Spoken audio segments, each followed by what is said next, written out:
За, guys, тэгэхээр тун удахгүй Halloween-ий баяр утгаж байгаа. Та нарын дийлэх нь мэдж байгаах аимшигын баяр. Тэгээд энэхүү баярыг тохиолдуулаад тун удахгүй Haunted House буюу хараалтай байшин гэдэг нэртэй нэгэн ивент Luke TV-ийн зохион байгуулж байгаа. Тэгээд нэлээд гоё зохион байгуулдаг. Нодлон юу болсныг нь хамтдаа харцгаая.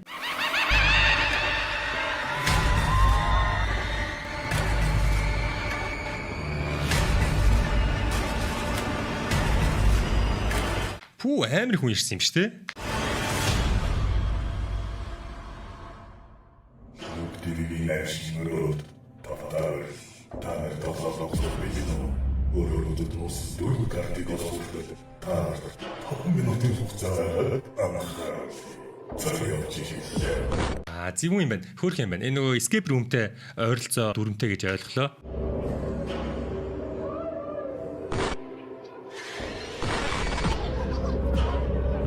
Хөрөө киноны сэтгүүлсэн хэсгүүд байна.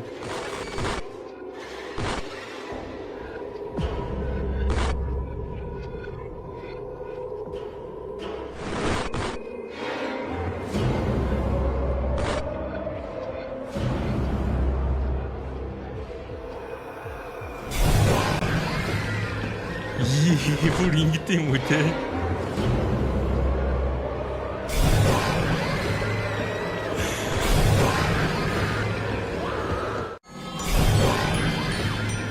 Хөрхөн болсон байна.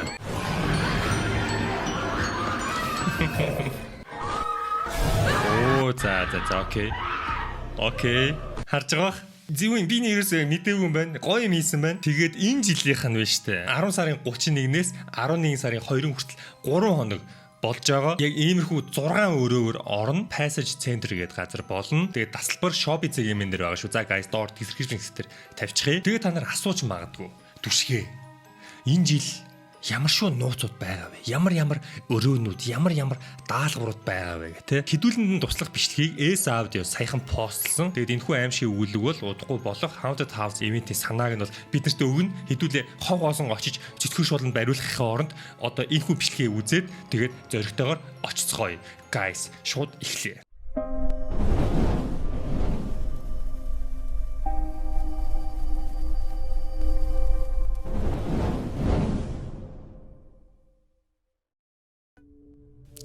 Start. Нүдэ нэхэд түүнийг угтсан зүйл бол хүйтэн бетонн хан, шал, таазнаас бүүдгэр тусах цор ганц гэрэл байлаа.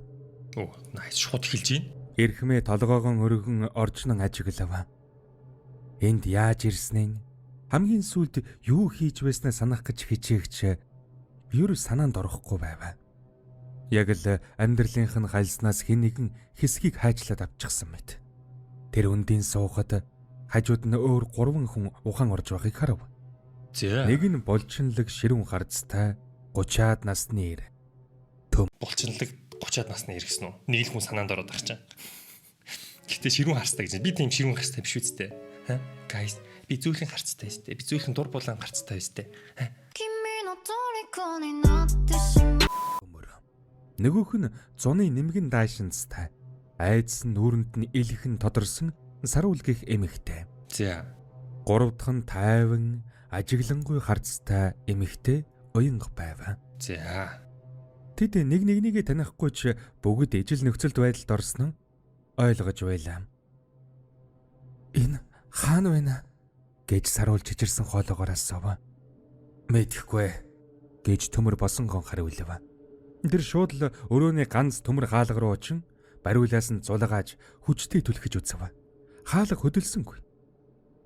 Төгжээтэй байна. Магадгүй биднийг хулгайлсан байх гэж уянга бодлогошронгүй хэллээ. Тайвширцгаая. Эхлээд эндээс гарчулах ямар нэг арга байгаа эсхийг хай. Харин эрхмээ юу ч дуурсангүй. Тэр зүгээр л босож ханыг алгуурхан тэмдрэн алгахаж шалны өнцөг булан бүрийг анхааралтай ажиглаж байлаа. Яг зөв. Өнцөг булан жижигхэн бүх зүйлийг ажиллах хэрэгтэй. Яг ийм тохиолдолд ямар нэгэн сэжүүр гарчлаараа тийм үү? Төвний хувьд энэ нөхцөл байдал айдас төрүүлэхээс илүүтэйгэр сониуч цанг нь хөдөлгөж байв. Яг тэр мөчөд өрөөний голд хоосон агаарт улаан тоонууд гинэ таслаа. 10 минут. Тоонууд тод гэрэлтэж аажуухан тоолж эхлэв. 9 минут 59 секунд. 9 минут 58 секунд. За. Энэ юу вэ? Гэж саруул хойш ухранган асуув. Бөмбөгийн болов уу? Гэж төмөр хаалганаас холдонгоо хэлв. Гэвч өрөөнд цагнаас өөр юу ч байсангүй. Тэд юу болоод байгааг хэсэг гайхан зогсох зуур хэдэн минут өнгөрөв. Ямар ч үйл явдал болсонгүй. Цаг зүгээр л тоолсоор байлаа. 7 минут 14 секунд, 7 минут 13 секунд. Магадгүй энэ хугацаанд биднийг аврах хүмүүс ирэх юм болов? Заггүй гэж баха. уянга таамаглав. Би л тэгж Тэр бодохгүй хооронд шүү саруул уянга. өөрийн мэдлгүй мөрөнд тэврээд энэ өрөө ямар хүйтэн юм бэ гэв. Бетон шал хантай газар шүү дээ. Ийм нэмгэн даашинц дамжин даралгүй яадаг юм гэж төмөр тоомжиргүй хариулав. Сэтгэл санаагаар унаад авахаар илүү даардаг гэж угаамтай. Яг зөв. Гэвч эрхмээ чимээгүйхэн ажигласаар байв. Хүчил төрөгч гэсэн хурдан дуусдаг. Битүү өрөөнд сандах тусам. Тэмчээс маш тайван байх хэрэгтэй. Унтаж болохгүй. Тэгтээ тайван байх хэрэгтэй. Тэр саруулын хэлсэн үгийг толгойдон тэмдэглэн авлаа. Тэр өрөөнчмөн өрөөний агаар эхнийхээс илүү сэрүүхэн болсныг анзаарч байсан ч бусад шиг сандралгүй. Зүгээр л мэдээлэл цуглуулж байсан хэрэг. 5 минут 43 секунд. Цаг бараг талдан оржээ. Одоо өрөөнд хүйтэн байгаа нь хэнд ч эргэлзээгүй болсон байв. Пүү. Саруул илд даарч шүтэн тажигнан гараа ансгалаар хөлт юм шүү. Төмөр хүртэл хүзүүгийн эмрэн тавгүрхэж эхлэв. Манай бочонтой баг хүртэл даарч эхэлсэн. Одоо өнгөрсөн. Хэм ажиглалтаа дүгнэх цаг болсныг ойлгов. Тэр саруулын жиширчбүү биеийг дараа нь тасралтгүй буурсаар 5 минутыг зааж буй цагийг харлаа. Хоёр өөр хамааралгүй мэд үзэгдлийн хооронд нэг л зүйл холбогдно. Цаг хугацааны урсгал, температур. Температур унж байна гэж тэр барыг өөртөө хэлэх мэт шивнэв. Тэгснэн босод руу харан илүү чангаараа энэ цагтай холбоотой. Цаг бол бөмбөгний тоолор биш, харин температурын тоолор юм байна. Цаг багасах тусам энэ өрөө хөлдөгч болж хувирч байна. Пүү. Төмөр үүнд нь эхлээд үл идэгсэн байртай инех гэснэн амнаас нь өтгөн цаган уур савсахад нүүрнийх нь хуврил айдас давтан өөрчлөгдөв. Уянгач мөн амнаас нь уур гарч байгааг хараад нүдэнд бүлтээлээ. Аим шиг түнэн тэдний өмнө нүцгэрчээ. Энэ бол зүгээр нэг хүлээлгийн өрөө биш. Энэ бол тэдний авс байж. Үгүй гэж саруул ухаанан алдсан мэт хашгиран төмөр хаалгыг тасралтгүй нүдэж эхлэв. Туслаарай, хэн нэгэн байна уу? Биднийг эндээс гаргаач тий. Төвний зөвхрөнгөн барсан орилон ханан дойж өрөөний хүйтэн агаарыг уламж жихэн болгох шиг санагдана. 31 давцсан чи бидний хүүхдийн хөлдөөгчөнд оруулчих гээд байхаа. Нэг л очихаас айгаад эхэллээ шүү. Төмөр саруулын орилонд уурсан тийм болохгүй бол ядаж дуугаа байл та гэж сандраад хаалгыг хэд хүчтэй өшгөлөв. Ган төмөр хаалганд түүний гудлын мөр үлдснээс өөрөөр ямар ч нэмэр болсонгүй. Бид юу ч хийж чадахгүй нэ гэж уянг хэлээд эрхмээр найдвар тээсэн харцаар харав. Чи ямар нэг юм олсон уу? Эрхмээ хариулсангүй. Тэр өрөөний хүйтнийг ухаан бодлон төвлөрүүлэх хэрэгсэл болгон ашиглаж байлаа. Айсан, сандарсан бодол бүхэн зарцаж зөвхөн цэвэр логик үлджээ. Тэм учраас би хүйтэн шүүрт ордог юм гайс. Хүйтэн шүүрт ороход зөвхөн логик л үлддэг. Бүх хилэлцтэй бодлууд хасагтаад зөвхөн чи. Тэр хаалганы хажуудах гөлгөр төмөр хавтанг дахин ажиглав. Энэ бол энэ өрөөнд ээлт анхаарал татсан цорын ганц зүйл. Хэрвээ ямар нэг онцлог байх юм бол хариулт нь эндэл байх ёстой. Гөлгөр хавтан Тэр бээрсэн хуруугараа хавтангийн гадаргууд хүрэхэд мөс шиг хүйтэн мэдрэмж төрөв. Тэрээр гүнзгий амьсгаа авахад амнаас нь гарсан өтгөн уур гэрэлт тод харагдан агаарт замхарна. Тэгэд тэр саруулыг харлаа. Саруул уйлах тэнхэлгүй болж өрөөний хамгийн хол болонд очиж биеийн хураан жижирч байв. Яана нөгөө саруулчин даашинстай мөмстэй те хөлдөж өгөхгүй. Ирчүүд нэг нь ирчүүдэн ч хүртэхгүй л ахал та хөрх. Хэцүүлэн те. Төвний хөдөлгөөн нь удааширч амьсгалахаас өрзүүлд тэнхэлгүй болсон мэт харагдана. Амьсгал, уур, чиг, хүйтэн. Эдгээр үгс эрхмийн толгойд эвлэлтэн нээлв. Тэр биднийг энд хороод цаг гүйлгэж байгаа нь тоглоом байх ёстой. Хэрвээ тоглоом юм бол эндээс гарах ямар нэг арга байх ёстой. Харин энэ хүйтэн нь тэр аргын тэр онцгойн нэг хэсэг. Түлхүүр нь Юугаа яриад байгаа юм бэ? Гэж төмөр шүдэн дажигнуулан асуув. Бидэнд дулаан чиг хэрэгтэй байна. Гэж эрхмээ хашгираад төмөр хавтан руу заав. Бүгдээрээ наашир. Энэ хавтан руу хамт амьсгалаа гаргацгаая. Бараг өвчин нь олчж байгаа юм уу те? Окей. Манай эрхмээ чинь ухаантай юм биш үү? Нөгөө Алис нь Borderland-д залуу шиг юм шүү, мангар ухаантай. Төмөр эргэлдсэн ч өөр сонголт байсангүй. Уянгач шууд гүйж ярав. Тэд гурвуулан төмөр хавтангийн өмнө зогсоод байдаг чадлаараа халуун амьсгалаа гаргаж эхлэв. Эдний халуун чиглэг амьсгал мөс шиг гүйдэн төмөр гадаргууд хүрэхэд тэр дорон нэмгэн цан үүсгэж эхэллээ. Болж байна гэж уянга сандрангуу хэлв. Цан зузаарах тусам доор нь ямар нэг зүйл тодорч эхэллээ. Төвнийг хасах 20 хим гэж төмөр уншаад энэ одоо юун код юм бэ? Энэ код биш ээ. Энэ бол заавар эсвэл нөхцөл гэж эрхмээ амьсгаад хэлв. Түүний бийч мөн хүүтэнд дийлдэн чижирч байлаа. Бидний яг энэ температурт хүрэх үед ямар нэг зүйл болохыг хүлээх хэрэгтэй. Хаалга 2 минут 17 секунд. Цаг улам багассаар. Сарвал буландан бөмбөрөн хэвтээд бараг хөдөлгөнгөө болжээ. Бид температур хасах 20 хим хүрснийг яаж мэдэх юм бэ? Гэж уянга зөвхрөнгөн баран асуув. Бид мэдих албагүй. Харин энэ тоглоомыг зохиосон хүн мэдэж байгаа. Гэж эрхмээ хэлээд өрөөг бүхэлд нь ажиглав. Бүгдээрээ сайн харцгаагаарай. Хан таац шал ямар нэгэн гэрэл ямар нэгэн өөрчлөлт гарч магадгүй. Тэд нүд салгалгүй эргэн тойрон ажиглан зогсоно. Гүйтэн ясанд нь тулж арьсыг нь хайрна. Хасах 20 градусч басалтгүй шүү дээ. Тоорнод байхад л эвгүй шүү дээ. Хэдэн секунд мөнх мэт удаан үргэлжлэв. Яг тэр үед өрөөний агаар улам хүйтэрч биеийг нь зүсэх мэт болгоход хаалганы яг эсрэг талын ханан дээрх жижигхэн дөрвөлжин самбар ногоон гэрлэр анивчин аслаа. Түүн дээр томор 7391 гэсэн тоо харагдаад тэр дөрөн унтарч гав. Энэ бүхэн нэгэн секундэд болоод өнгөрлөө. Би харсан гэж уян хашгирав. 7391. 7391. Эрхмээ хаалганы хажууд байх өмнө нь анзаараагүй байсан жижиг товчлорууд руу ухсхийн очив. Бээрч мдээгүй болсон хуруунууд нь үгэнд нь орж өгөхгүй хэд удаа буруу дарсны эцэст 7391 гэж зөв хийв. Болцсон уу? Хаалга онгоцсон уу? За, тэр guys, эхний тоглоомдор баг юу их нэ баг ойлгомжтой болчлоо. Бараг л ойлгомжтой болчлоо. Танаар санаагаа авсан баг. Ийм хүл юм ирэх бах. Өвлийн күрттайгаа л ирээрээ. 3 давхар өмсдөл ирэх хэрэгтэй юм байна шүү. Хүнд төмөр хаалга тэдний ард тасгийн хаагдах чимээ эцсийн шийдвэр мэд цуурайтав. Гэвч тэр чимээг тэдний мэдрэхүн эргэтнүүдийг тэр дорон эзэмдсэн асар хүчтэй диважингийн мэд мэдрэмж дарж орхижээ. Дуулаан. Тэд асар том номын санд орж ирсэн байлаа. Гэвч тэдний нүд өндөр тавиур эгэнсэн олон номыг бас зөвхөн алс хананд байх ганцхан зүйлийг олж харжээ. Чулуун хүрээтэй авраг том задгаа зууханд гал дүрлцэн асна. Бодгосгүй хүнд ч байсангүй. Амьд үлдэх гэсэн тушаалыг биеийнх нь эсбүр хашгирч байлаа. Тэд барыг ухаангүй шахам хөлдөж хөшсөн хөлөн зөөж ядан гал руу тэмүүлв. Булчинлагэр тайван эмэгтэй логогч залуу 3 зуухны өмнө шалан дээр зөвхрөн 3 гэсэн үү? Хөөе манай хин яач ба сарвал яач ба? Даашинцтай. Мөнч чичирсэн гаран гал дээж амьдрал тэтгэгч дулааныг биедэн улаарын шингээж эхлэв. Орхицсан юм биш үү? Тэд хоорондон хэсэгтэн юу ч ярьсангүй. Зөвхөн шүдэн дажигнуулан хяналтгүйгээр чичирч галын дөл рүү согтуу мэд ширтцгэн.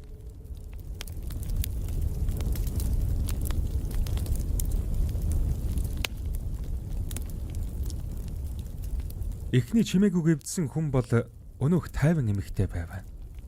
Түүний толгой ажуухан өндийж галын гэрэл туссан царайнуудыг ажиглав. 1 2. Тэр асар том номын тавиур дүүрэн номтой өрөөг тойруулан харлаа. Нөгөө гэж тэр бараг сонсогдохгүй шахам шивнээд дараа нь дуун чангарч айдас давтан нэмгийн даашинцтай өхөн хаана вэ? Тэр яач вда та нар минь дулаан гинтгэн жигүүн санагдав. Булчиндаг эрийн тайвширлаар дүүрэн байсан царайна агшин зур аимшигт ухаарлаар солигдов. Тэр ухасгийн босож дөнгөцөө орж ирсэн битүү төмөр хаалга руу гүн очоод зангидсан гараараа нүдж эхлэв.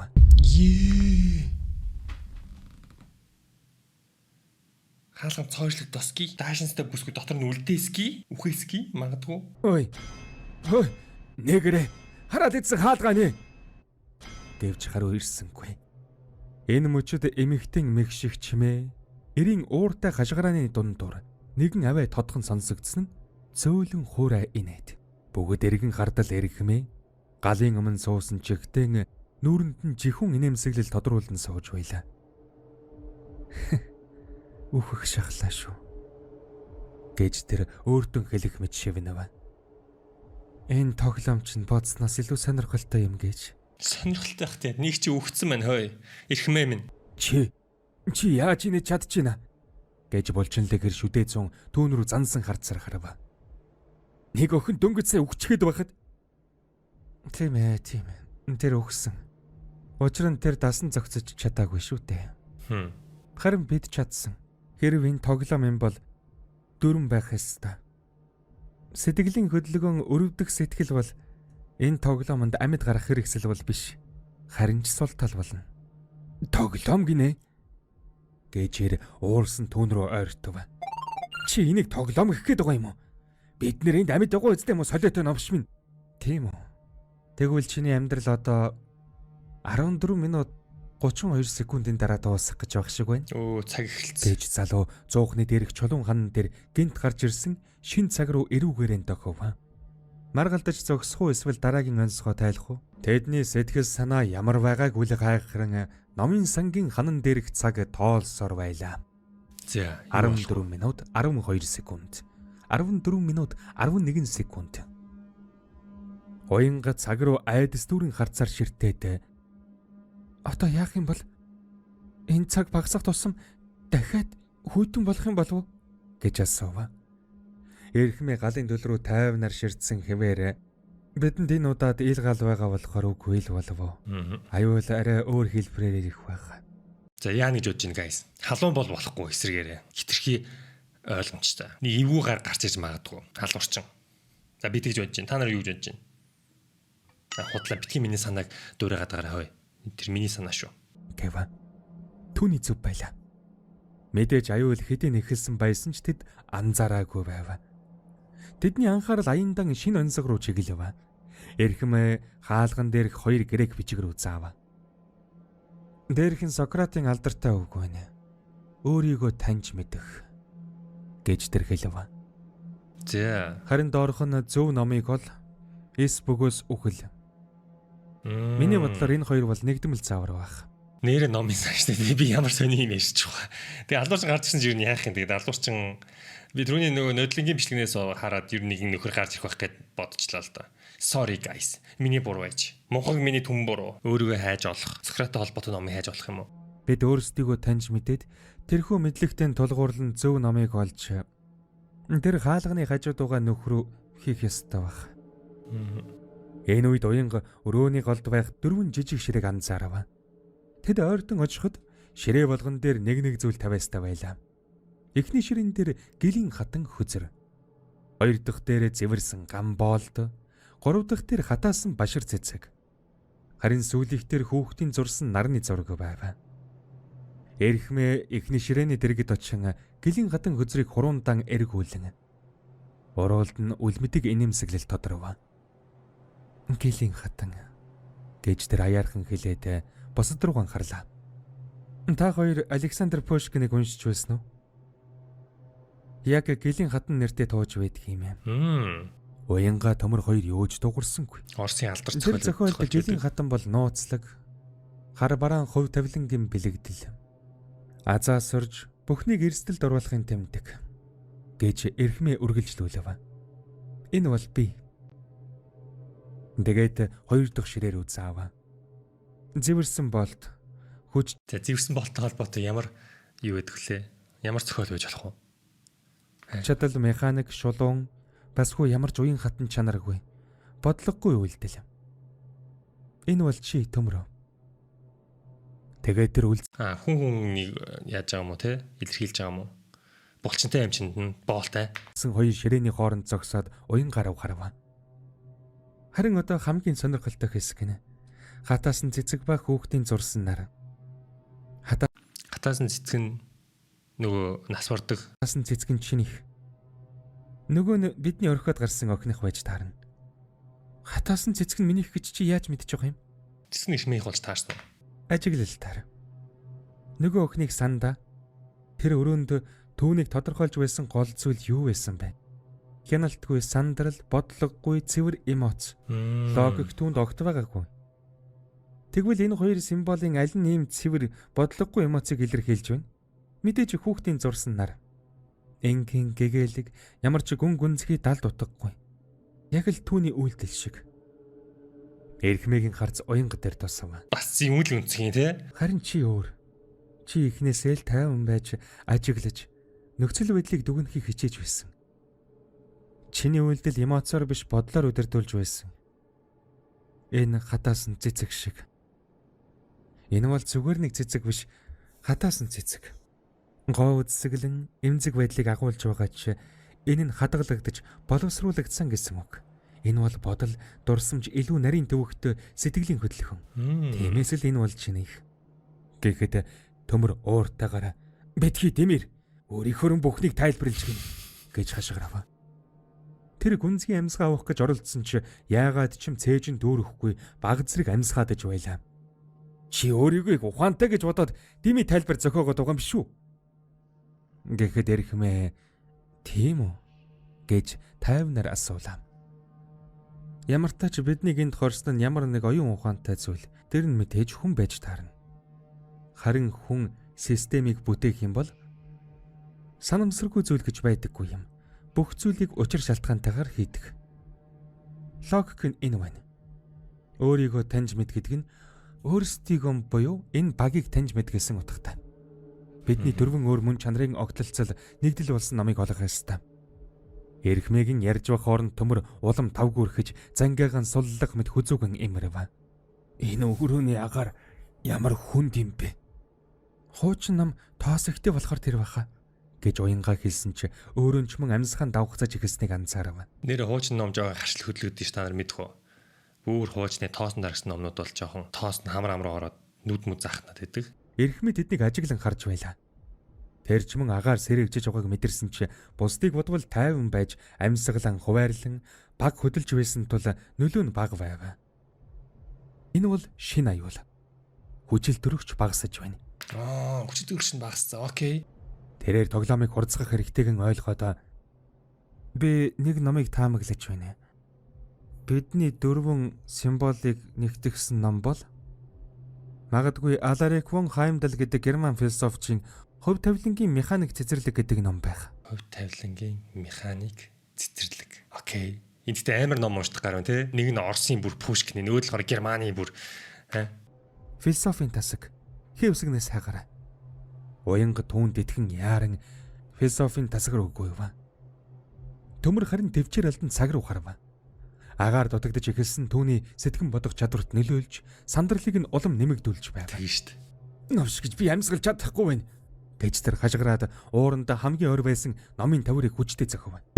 Яг тэр мөчөд аимшигтай жихрах тун гарч төмрийн зогсож байсан шал доош цөмрөн нөхөөсчээ. Төмөр арай ядан ангалын ирэмгээс зурж амжив. Туслаарай гэж тэр барихирлаа. Уян гайсандан хашгиран түүн рүү гүйж очоод гараас нь шүүрэн авч тэсэрэй гэж байдаг чадлаараа татав. Эвч төмрийн хүнд чинг даалгүй өөрөө ч гулсан ангал руу хамттан унаж харанхуй нүхэнд алга болцгоов.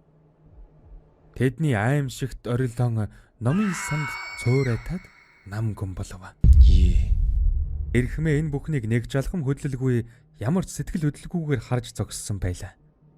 Тэр нам гүм дунд хүйтнэр шивнэлээ. Би тэр номны тухай худлаа хэлсэн юм. Тийм ном, тийм зохиолж байдаг эсхэгч би мэдэхгүй. Тийм баха.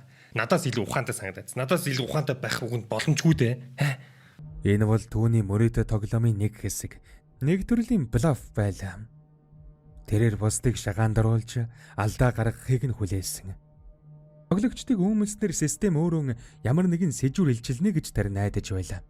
Гэвч үр дүн нь түүний төсөөлснөөс хавьгүй хурдан, хавьгүй харгас байсан юм.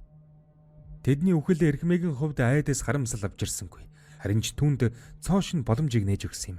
Яс газар үлдсэн юм уу? Бус нь бүгд унтж байгаа юм уу тий? Тэр ангал руу биш, харин өрөөний голд байх дөрвөн ширээ рүү ширтэж байлаа. Гэлийн гадан зэвэрсэн болд, хатаасан цэцэг, хүүхдийн зурсан нар. Бүгд байрандан хэвээр юм байв. Юу ч өөрчлөгдсөнгүй. Яагаад дөрвөн зүйл байсаар л байгаа юм бол гэж өөрөөсөн асуув. Тэгснэ л гинт ойлгов. Мэдээж энэ бол хуурамч мэдээлэл байж таарна. Өрхвэж. Нөгөө охин ихний тоглоомонд хожигдсон. Тоглоомоос гарсан хүн дараагийн үед оролцох ёсгүй. Энэ бол ямар ч тоглоомын үндсэн дүрм. Тиймээс түүнийг илэрхийлэх нарны зураг энэ онцгонд ямар ч хамаагүй байх ёстой. Энэ зүгээр л биднийг төрөгдүүлэх гэж онцгойг дөрвөн хувьсагчтай мэт харагдуулах гэж тавьсан зал байсан байна. Үнэн дээр энэ онцгой хизээж дөрвөн хувьсагчтай байгаагүй. Харин гурван хувьсагчтай байж. Харин одоо бол ганцхан хувьсагч үлдлээ. Тэр ширээн дээрх гэлийн хатан хүзрийг дахин нэг хараад хувь тавилан гэж додрон хэллээ. Тэр итгэлтэйгээр алхаж философийн тасаг руу очоод хээ үсгнээс эхлэн хувь тавилан гэсэн сэдвийг хайж эхлэв. Тэнд пепроменон буюу грекээр хувь тавилан гэсэн гарч ихтэй ямар ч зохиогчийн нэргүй хар хавцтай ганц ном байлаа. За. 3 минут 12 секунд. Тэр номыг суглан авч хүнд амьсгалсаар арай ихэн хаалганы хажуудах уншигч руу шургууллаа. Нэг хором нам гүн болсны эцэст хүнд цоож тайлагдах дуун гарч дараагийн өрөөний хаалга нэгдэв. Nice.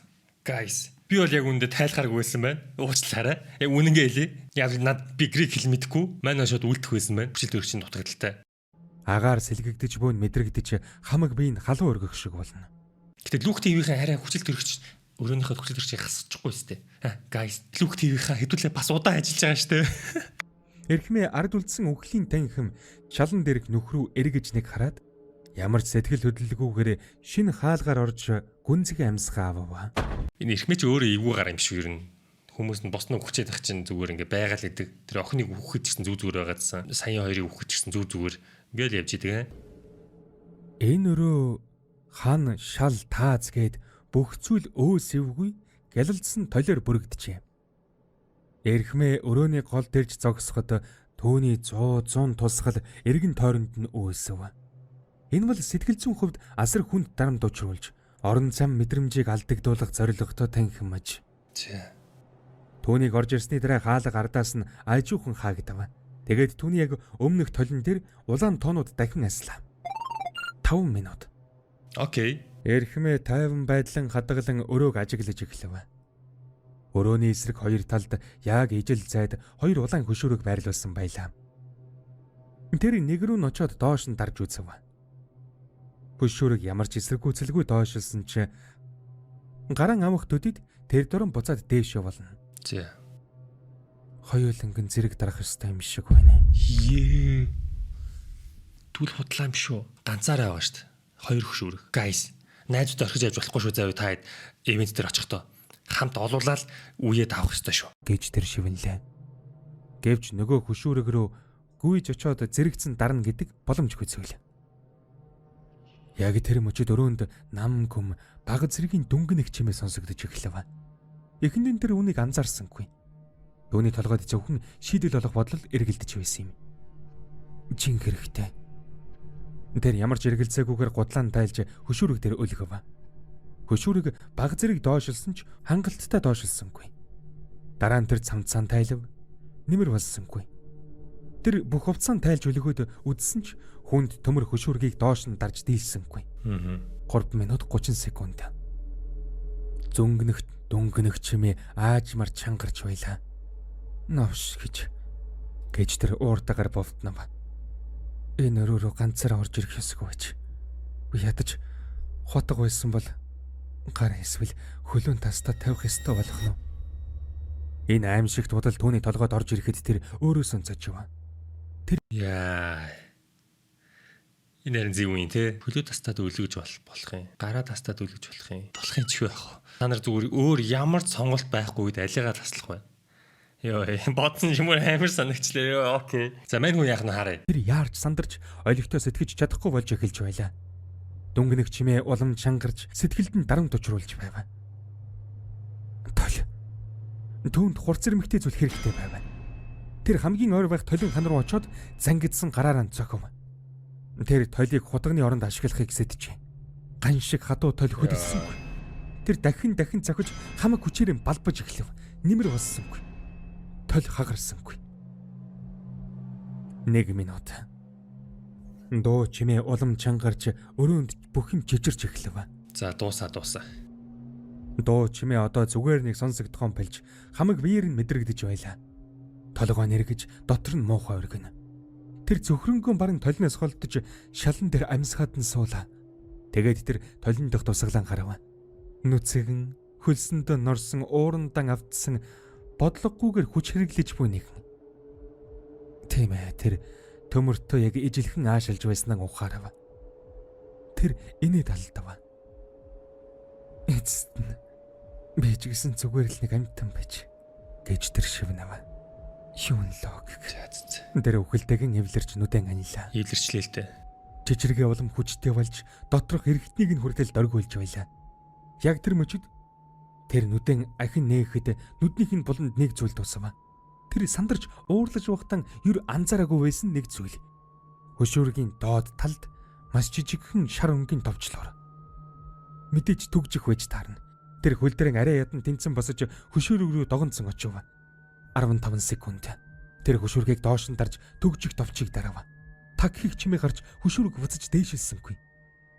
Энэ ажиллаж байсан байж. Энэ болохгүй. 10 секунд. Гайдварын оч түүнд шинэ хүч өгөв. Ирмэж чадна. Нөгөө үзүүрлэггүй лээ. Гэвч өрөөний чичиргээ дотор нь хуримтлагдсан дууны даралт түүнийг согтуу мэд ганхуулж байв. 5 секунд. Залуу минь. Тэр бүдэрч унав. 4 секунд. Тэр мөлхөж өглөв. Гэлцаарай. 3 секунд. Нөгөө хөшүүрийг түүний өмнө харагдаж байлаа. Бараг л хурцчихмээр. 2 секунд. Түүний чихнээс цус гоожиж нүд нь бүрэлцэж эхлэв. Тэр биеийн бүрэн захирч чадхан болов. 1 секунд. Түүний ард таг хийх чимээ гарч төгжсөн хөшүүрийг суларч дээшлэх нь сонсогдов. 1 секунд. Эрхмээ хөшүүрэгт хүрч чадлагүй шалан дээр унжээ. Oh my god. God. Инэмсэглэж байлаа. Новш гэж. За. Ялагдчихлаа. Жижи. Ээж тэр сүүлчийн удаа бодоод ухаан алдав. Дэлгэцийн ард сууж байсан залуу чихвжин авлаа. Өрөөнд дуугарч байсан аимшигт чимээ чихвж авахтаа зэрэгцэн дууг болов. Компьютерийн дэлгэцэн дээр симуляц дууссан гэсэн бичиг гарч ирнэ. Өнөөхөр энэ симуляц жах өөтгөртэй болж шүү. Өөр симуляц турш үзнэ. Саях чин 4-р өрөө гэдэг чинь 36 таагийн турш үзнэ. өөрийнхөө эгод идүүлдэг ухаантан гэж тэр хилээд үлэлэг инэв. Энэ удаад илүү аймах орилж хашгирсан хүмүүсийг оруулж үзмээр байна. Тиймээс 10 дугаар сарын 31, 11 дугаар сарын 1-2-нд Passage Center-т болох Luke TV-гийн Haunted House event-с хамгийн их айж хашгирсан 4 хүнийг оруулж үзмээр байна.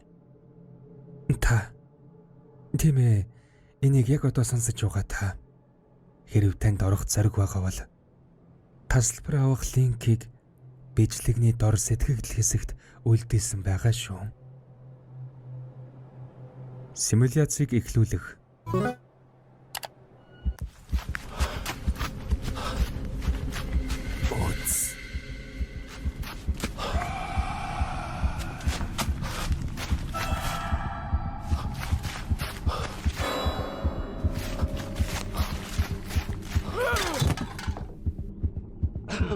Аимшигт чөтгөр ад зэтгэрүүд цуглах. Бачаараа сая баг юуг нөхцөн үгүй юу? Санааг нөхцөн үгүй юу? Зэ ортой нэг өрөө. Энд гэхдээ юу хаа? Энд нодлонгийн өрөөнүүд байх шиг юм те. Үгүй мө? Шинэ өрөөнүүд үү? Энэ сая ихний өрөө. Энэ л нодлонгийн өрөөнд ийм өрөө байсан те, сая хэдүүлээ харсан.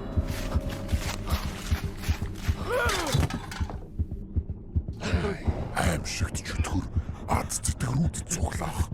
Haunted House чамайг дуудаж байна. Айгаагүй болон ирээдүйц.